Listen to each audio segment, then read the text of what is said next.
Tucked away in the southeast corner of Guadalcanal in the Solomon Islands lies a land of reefs and tree-covered sandbars.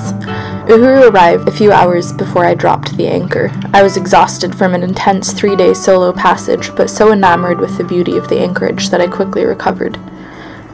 Pretty soon after I arrived, several men in canoes paddled out from a nearby village.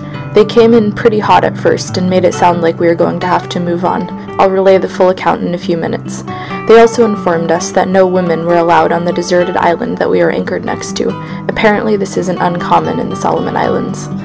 It was one of the first beautiful days that we'd had after a long time of rain and clouds, so the next day, after a good night's sleep, Dan and I made up our own little floating island on the foredeck of the Gek to enjoy the beautiful surroundings without encroaching on the local taboo.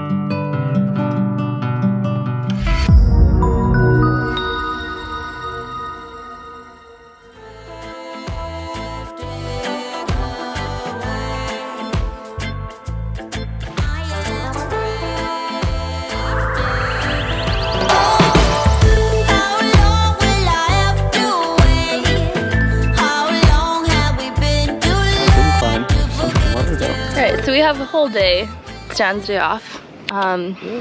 Apparently this island I'm not allowed on.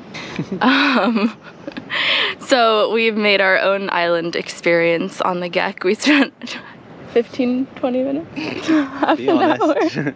An hour. Rigging up the most complicated bow sunshade in the world. It involves a whisker pole, 3 different lines, and then this beautiful blanket. Which is flapping intentionally. Intentionally, because it adds to the breeze. And the ambiance. And the ambiance. But I think we're all set up now. Dan grabbed the mattress from the bee berth and we put it on the bow.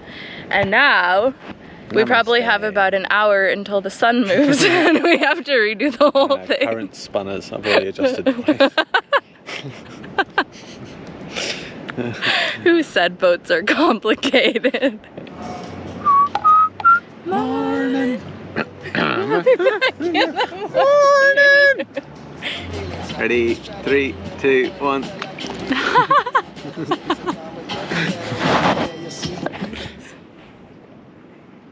So I've just had my very first Solomonsy experience of the Solomons. We had dropped anchor a little while ago, and the guys on Uhuru have been very careful choosing anchorages. They've made sure to get in contact with as many people as they can to ask permission for us to go to each island. And so our plan was tomorrow morning to go and talk to the people who we thought owned this island. So we were all out playing. The guys were snorkeling, Dan and I were water skiing, and this guy in a canoe came up and told us that this was his island and that we had to leave right away, and I almost cried because I had been at sea for 3 days. I'm exhausted. And then it eventually came around that basically we had just unintentionally been in touch with the wrong people and they hadn't told us that it was this other tribe who owned the island. So it all got worked out and we ended up going back with him to his little village. But it was a very interesting experience and it just sort of let us realize that it is very important in the Solomons, it's very tribal in some places, to get the correct permission. And they were complaining and they said, you know, sailors come here and they don't ask our permission. And we were like, well, I think it's because they don't know that they're supposed to and they don't know how to get in contact with you. So we took down their contact information. We're gonna make a posting on Navionics in the community so that if people come here, like, we want them to be able to get in touch with you because we're trying to do things the right way, but we just don't, like, there's something that's missing. Like, no one wants to come here without your permission. Every yacht, for the most part, who comes to places like this wants to come respectfully and wants to come in a way that, you know, makes the locals feel comfortable because it's their backyards. We don't want to do the wrong thing, so this is gonna sort of help. I'm doing a little project today. So this light, the switch burnt out on it, but I think everything else is fine. The bulb is fine and stuff. So what I'm gonna do is bypass this switch and instead use this switch. This one is, it's actually gonna look pretty good. I'm gonna have to drill a hole in the bulkhead for this. All that's gonna stick through is this little switchy guy. And then you screw it in here and here. And then this will just, so right now the positive goes through this and into the light, and I think all I need to do is, instead of going through this and into the light, go through this and into the light, and then it should work. So I'm gonna test it out here first before I put any holes in the bulkhead to see if it, I don't even know, I just found this in my bag of electronic parts to see if it works. So I'm gonna take these wires off because they're too thick anyway, and I'm gonna put these terminations on the ends of this and this, and then just attach them directly on. And it doesn't work anyway, so it's not like I'm risking much. So yeah, that's the first thing, is to just wire this in. Obviously, before I do any playing with the wiring, I always turn off the breaker so that I don't electrocute myself or burn the boat to the ground, to the bottom of the ocean. And so yeah, let's see what happens. Alright, so I've just, I haven't crimped anything on yet because I'm running kind of low on these connections, so it's all a bit shaky, but I've just pseudo-wired this switch in. So this is off, this is on. So it definitely works, that's cool. So the next thing I'm gonna do is install the switch and then crimp the wires, because everything actually has to be crimped behind this bulkhead, but I wasn't gonna bother with that until I knew this was actually gonna work, but it is working, which is very cool. So these are just gonna come off like that. And I'm gonna turn the power back off and carry on. Alright, that switch wasn't gonna work because the bulkhead is too thick for the little toggly guy to sit through. So instead I'm using this one. So the way this switch works is that you pull it out to turn it on and push it in to turn it off. And it's really cool because to install it, you take this off and you take this off. And this screws back, and if this is the bulkhead, this is the side that the light is on. That is an important washer. You just push this through the hole you've made in the bulkhead. This stuff is on the back side of the bulkhead. And then you screw this and this on to the other side, and then it holds itself in place, and then this is where the two positives go to. So this is the one I'm going to use instead, because it's totally adjustable to the bulkhead size. This is all stuff that my dad ordered for me in like a Hamilton magazine or something. I was going to use it for a different project that I never ended up doing. So I have the hole in the bulkhead, beep, right there, that this will fit through, and this should be really easy. I just need to figure out if I want it this way or this way. I think I want the terminals down. Okay, now I'm just adjusting the back bit. This goes on next.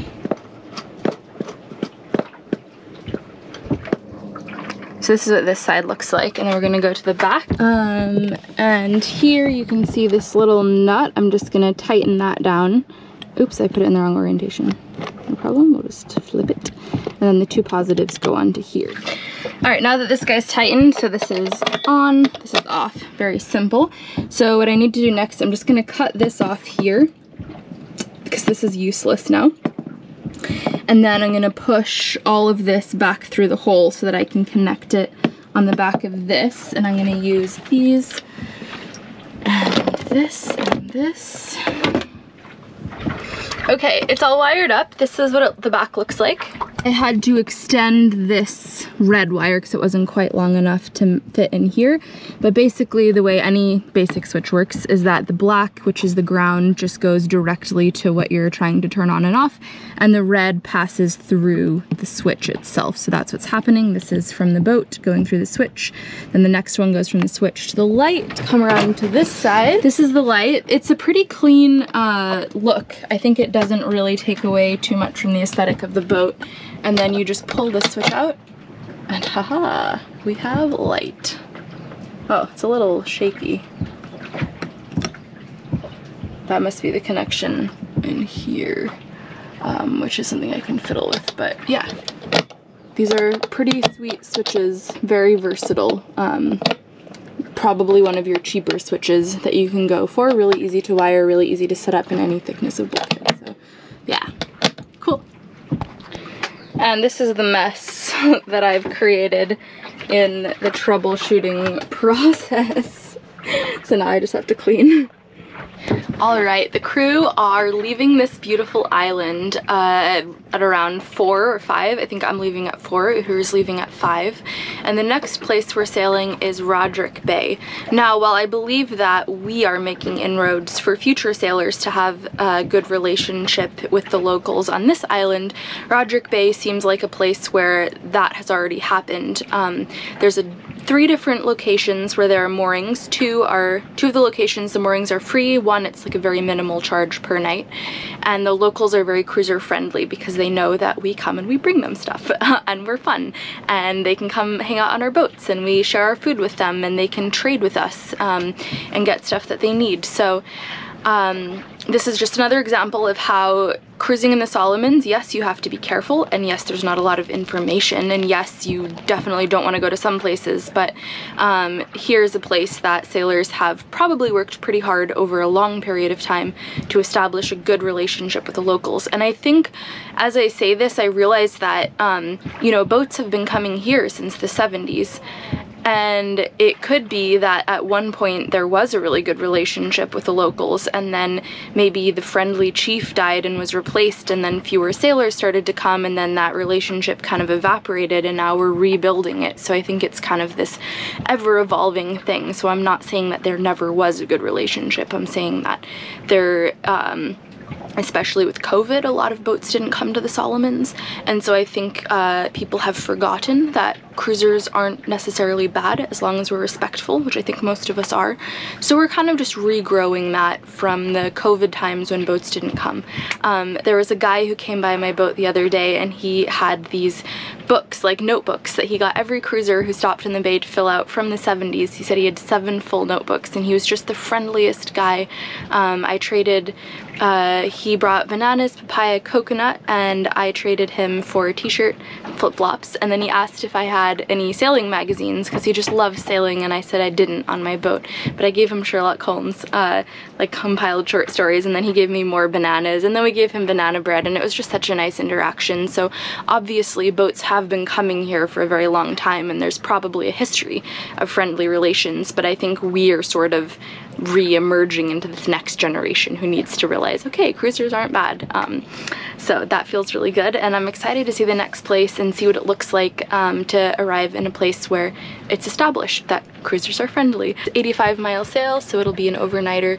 It's blowing pretty hard right now, so I think I'm gonna leave it around 4 because I think I'm gonna average pretty fast, pretty fast passage. And that way I don't have to worry about getting in too early. The last 2 passages I've had to slow down at night and still arrived early. So it will be nice to not have to slow down and to have a slow morning and be approaching land when I'm, you know, like at 9 or 10 in the morning instead of 4 or 5 in the morning.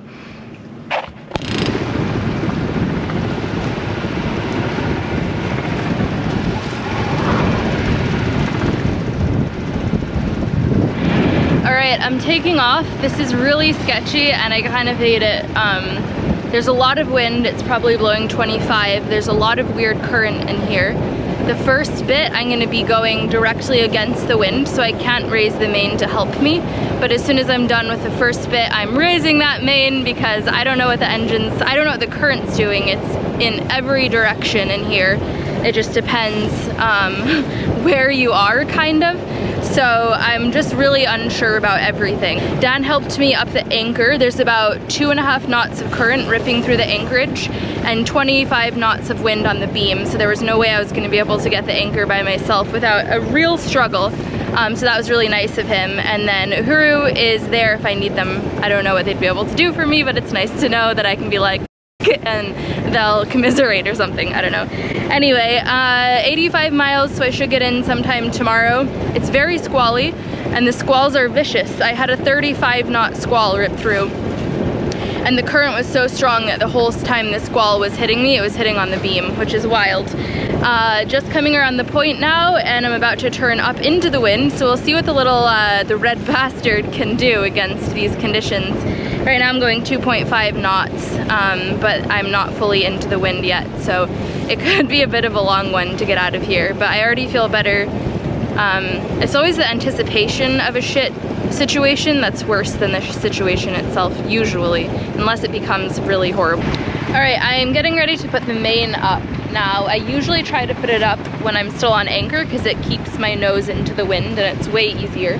But sometimes I can't, like in this case when I demotor a mile into the wind. So I'm gonna put it up now, and what this means is I'll put the engine and idle forward, and then it's a lot of running back and forth because I raise the main on the mast. And obviously when I'm not on the helm, I can't keep the boat pointing into the wind. And the more wind there is, the harder it is for the boat to stay into the wind. So I usually need to run back and forth like 2 to 5 times depending on how much wind there is. So in this case, it's gonna be a little bit of a mission, but we'll get it up and I'm gonna film it so you guys can see what it looks like.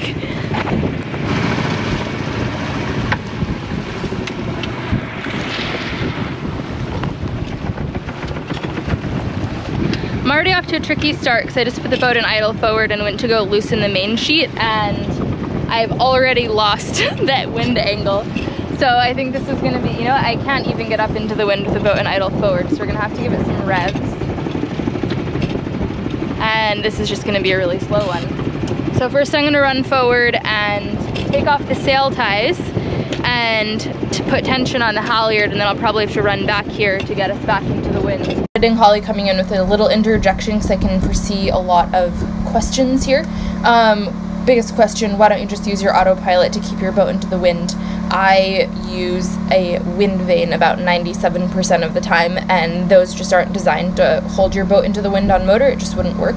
I also have a tiller pilot, which is very weak and feeble, and the problem with the tiller pilot is that it doesn't hold the boat on a great course unless there's no wind, because as soon as the boat gets slightly off course, which it does because the tiller pilot kind of steers it like this, the wind is going to get on this side of the bow, say, and start pushing really hard against it this way, which will turn the whole boat, and the tiller pilot doesn't have the power to fight it to bring the boat back up into the wind. So it would maybe be great for about 30 seconds and then it would go wrong, and then it would go horribly wrong. So it actually, what I've found, works better if I just let the tiller be and the boat stays close to the wind longer than any other thing that I've tried, including lashing it, bungeeing it, wedging it. And that's the reason that I tried to up the sail on anchor as much as possible, because the anchor holds the boat into the wind, and that's the easiest way to do it, but you don't always have that choice. And it's just going to be really slow going.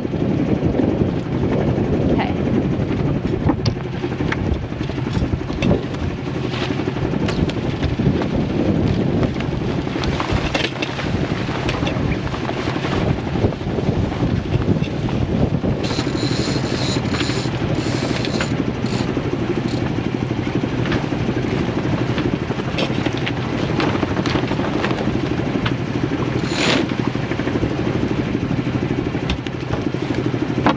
Okay, so we're going directly towards the reef. I also forgot, I put the reef, double reef in the main, but I forgot to do the little kringle at the mast, and that's what I was doing then. But I got the sail up a little bit, and now we're gonna do again, round 2, see how far I get this time.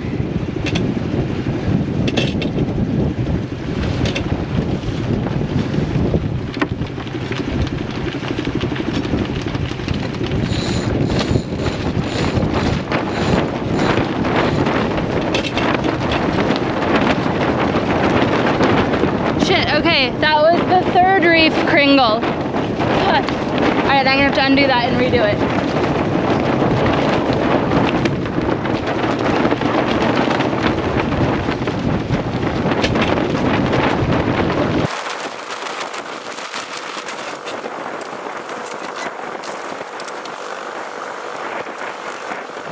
Okay, so that was a little fuck up because I was trying to do the kringle in the heat of the moment. I accidentally put the one for the 3rd reef in and then came back, and obviously that wasn't right. So now I'm just gonna slowly bear off and adjust the main accordingly, but it's up nice and tight. Everything looks really good. I'm off the wind right now, and actually the wind is easing up as this squall passes over. You can actually see its edge. I will be turning and sailing directly into it, but I think it's like, I don't think I can catch up to a squall at the speed that I go in my boat. Usually they catch up to you even if they're coming from behind. Alright, I would love to turn off the engine at this point, but I'm gonna have to turn up into the wind one last time to get out the pass. Now I'm questioning my decision to put up the main. I didn't look and notice that there is one more very close to the wind portion of this, but I can always short tack out the pass, and then after that I'll be good to go, and I'll turn off the engine and put up the head sail. But for now I'm just gonna motor sail with the main, making way better speed, 3 knots.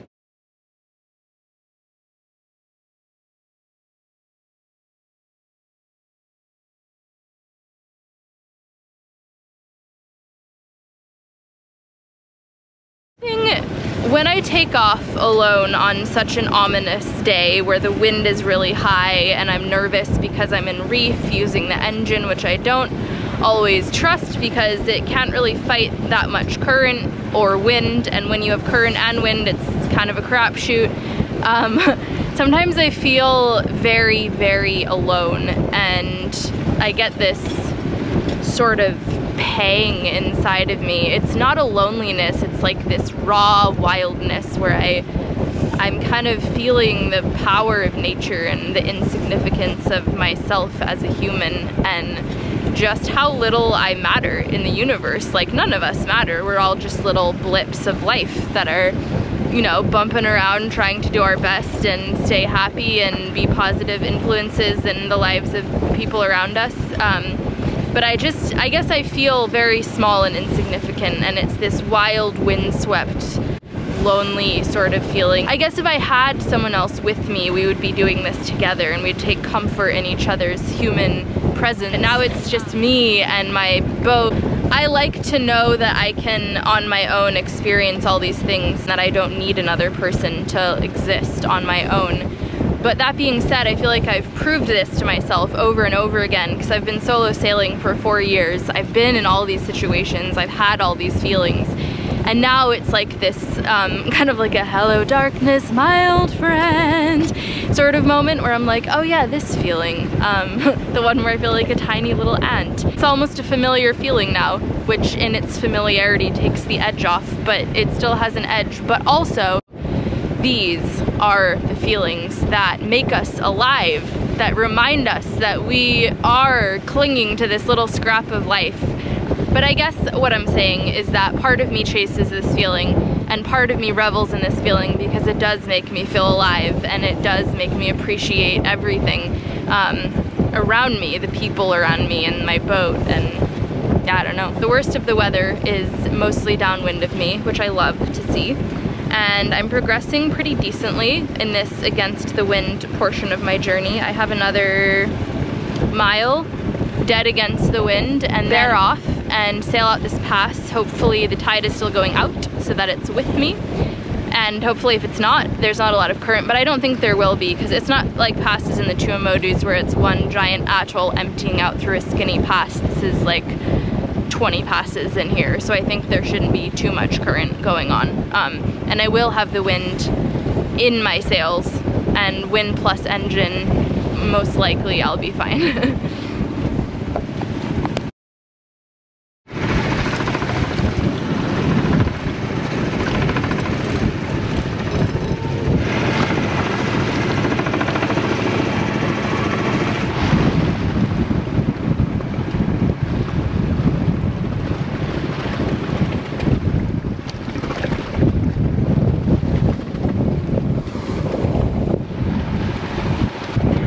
So I just felt this sudden downdraft of really cold air, and the wind shifted direction, which means that, as I feared, I am motoring into this squall. You can see behind me that's the jagged edge of the back end of the squall, so I'm really close to not being in it, but I am going towards it, and it seems like I might get sideswiped by it a little bit, which is unfortunate. Part of me just wants to sit here and wait for it to pass over, but the bigger part of me doesn't want to be in this reefy area with funky weather. I just want to be out at sea with some sea space, even if that means sitting in the rain and dealing with some shit weather. Which is quite possible, I'll have to. So I just put on a shirt that can get wet, battened everything up, stuck my phone in its little clear dry bag, put everything away that I don't want to get wet in the cockpit, so that if some really nasty, weird wind comes peeling off the mountains and it starts pouring rain, the only thing I'm reacting to is the wind, not the rain. Because this is a funky system and I'm not sure what's gonna happen as it interacts with the land. It makes it slightly more unpredictable. It's really beautiful over there. And as I speak, it's starting to rain, so I'm gonna put the GoPro away and just focus on sailing. I'm coming up to the pass as all of this shit is starting to hit, which is, you know, classic. So I don't know what's gonna happen. It could go either way. More later.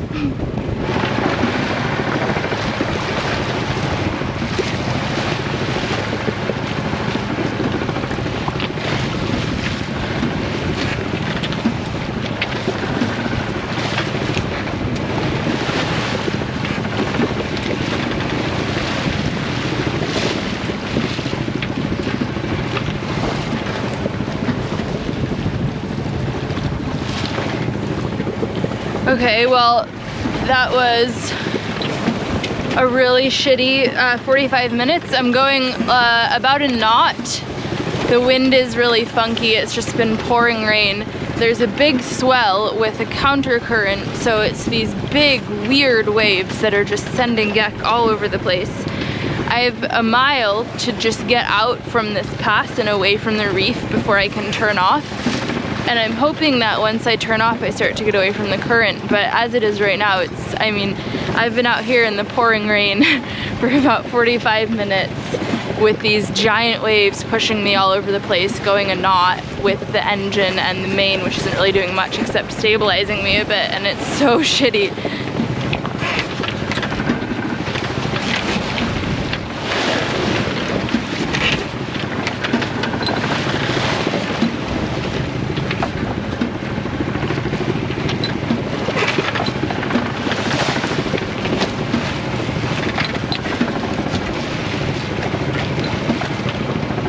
The squall is far from over, and the thing with the squalls, the way they've been this season, is that they're not really squalls. There's weather systems that can just sit for days, so it's not like I know that this is gonna be over in another 45 minutes or another hour. This could be the entire night. What I would love is, one, to be going more than a knot. I would love for the wind to fill in so that I can set the wind vane and go below and just ignore all of this. But also the weird thing is that I'm supposed to be having tailwinds, and instead I have headwinds, which I think is this squall, but it's huge and I don't know how long it's gonna be here for. And the last 2 times I've gone to sea, I think I've had current with me and I've gone way faster than I anticipated. So this time I was like, okay, 85 miles, let's say I average 4.5 knots, which isn't really asking that much. If I leave it around 4, then I might get in at noon, and that would be cool. And now I'm going a knot. Passage planning on the geck is really hard because I just can never guarantee what speed I'm gonna go, as it is. Ye oldie gecko. Fucking hell. This is just insane. You know, normally, hopefully, as I get away from land, the current dies down, and even if I have to motor for a while longer, it might be at a speed where I'm actually making progress. Alright, it's 9 o'clock at night and I'm still motoring. There's absolutely no wind and there's still a really strong current against, so I'm going about 1.5 knots. But the rain has stopped, it's cleared up a bit. The waves aren't as crazy as they were before. I've got the tiller pilot on. Hopefully at some point I'll get out of this current. So what I've done, because the weather is very unpredictable right now, is I've made a little bed for myself in the cockpit. So this is the sunshade / rain catcher, because the cockpit boards are still a bit wet from all the rain. And then I put one of the couch cushions out, and I just have my flannel as a blanket and my phone to wake me up, and so that I can check the course. Tiller pilot is steering the boat. Therm is full of chamomile tea, and I'm gonna lie on my back and look at the stars, because now the stars are out and it's really beautiful. and I have my noise cancelling headphones in, but also earplugs for when I'm ready to sleep. And I'm just going to embrace, because what else am I supposed to do? I could either be crabby, grumpy, mad about this, or I could say, you know what, it's a gorgeous night.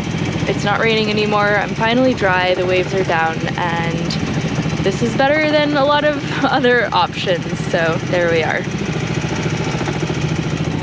Thanks for watching this week's video. Big special thanks to Mel and Rich from Townsville for breaking into my boat and stealing the SD card out of my drone and uploading the footage onto my Dropbox account so that I could share the beautiful drone footage with you guys, because I forgot to bring that SD card with me when I left Australia to come hang out in Indonesia. Thank you guys for your lovely comments. I appreciated all the feedback about last episode, because that one was sort of straying from my normal path of what I do, but it just felt too important to not include, and I loved hearing all of you guys who reached out to me and told me your own personal stories about connections that you had with people who fought in the war, and your own stories that felt really special to me, and I'm happy to have created a space where we could talk about that. Thank you to my patrons for supporting me and making this trip possible. If you would like to become a patron, my Patreon is patreon.com/windhippie. Patrons get special snacks on the weeks that I don't put out full-length YouTubes, because I do YouTubes every other week. Right now I kind of have two little roads running for patron snacks. One of them is a look back at the old footage and sort of my roots of how I got started on this trip, starting from Maine and going down the coast of the US. And then the other one is something, it's like a track that's always running beside the road, bro. But I love giving my patrons updates on what I'm doing in real time, doing fun little edits of things that I'm doing, because my YouTube videos lag a couple months behind my real life. So if you'd like access to those, or if you'd like to help become part of the trip, join my Patreon. Also, I do have a PayPal for one-time donations, thanks to everyone who donates to me on there, and merchandise if you want Wind Hippie gear. All in the links in the description below. Thank you, Tish, for always just reminding me when I need to do another edit. And that is all for now. So thank you guys for watching.